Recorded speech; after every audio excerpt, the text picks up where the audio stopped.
Control number 42914, please introduce yourself. Good day, Ma'am and Sir. I am Rebecca Barriente Balot. I am 30 years old. I am married.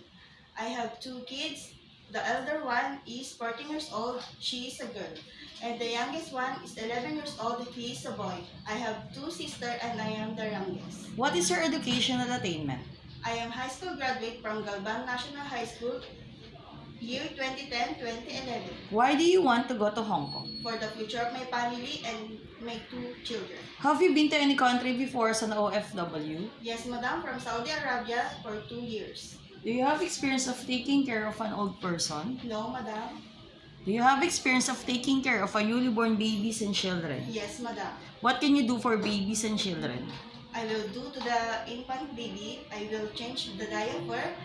I will cleaning to the bath, and I will give to food for them. Aside from your daily household work, what other special skills you can do inside the house?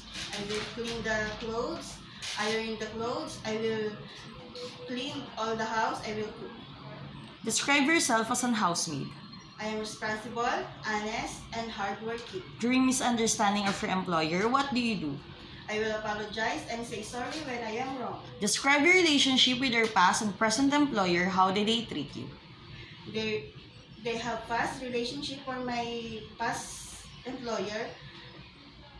Message for your future employer in Hong Kong. Dear Mom and Sir, I will promise for you I will do my best, and I will promise I finish the contract for 2 years and more than. Thank you, sir. God bless.